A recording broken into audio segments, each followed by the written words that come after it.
ఆ పచ్చబట్లు పడిపించుకొని ఇది విసిరే ముందు ఎలక్షన్లు వస్తా ఉన్నాయి. ఎలక్షన్ వస్తే పెద్దిరెడ్డి మిథున్ రెడ్డి మీద కోపం చూపించు.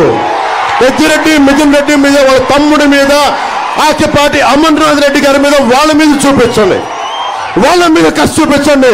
మార్పు తీసుకురండి. కూటమి ప్రభుత్వాన్ని తీసుకురండి. 10,000 కోట్ల రూపాయలు జీఎస్టీ కొట్టిన కూటమి బిల్లు. ఈ గుంపు 10,000 కోట్ల రూపాయలు జీఎస్టీ కొట్టారు. ఇది ఏదైనా మాట్లాడితే రౌడీజం తగ్గిపోయింది, ఫ్యాక్షనిజం తగ్గిపోయిందంటే పెద్దిరెడ్డి రామచంద్రారెడ్డి కలిసి మళ్ళీ రౌడీజం, మళ్ళీ ఫ్యాక్షనిజం పట్టుకొచ్చారు. మరి ఏం తీసుకురావాలి? కూటమి ప్రభుత్వాన్ని తీసుకురావాలి. ఫ్యాక్షనిజం పోవాలి. రౌడీజాన్ని ఉక్కుపాదంతో కింద తొక్కాలి అంటే మనకి కూటమి ప్రభుత్వం రావాలి. కిరణ్ కుమార్ రెడ్డి గారు ఎంపీ కావాలి. బాలసుబ్రహ్మణ్యం గారు ఎమ్మెల్యే కావాలి. రాష్ట్రం అంతా తెలుగుదేశం, జనసేన, బీజేపీ కూటమి ప్రభుత్వం రావాలి.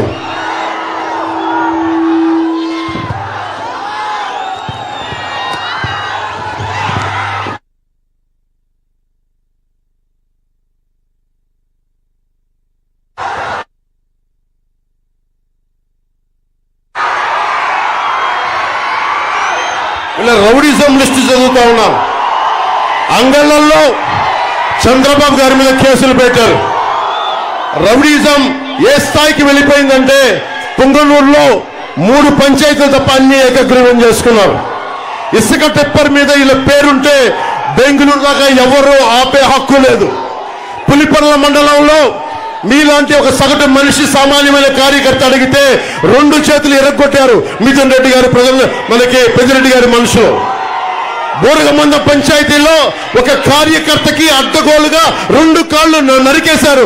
ఏంటి దందా అని అడిగితే మరి మార్చాలా లేదా? పెద్దిరెడ్డి రామచంద్రారెడ్డి గారిని, మిథున్ రెడ్డి గారిని కిందకి తీసుకురావాలా లేదా? మీకుందా కోపం?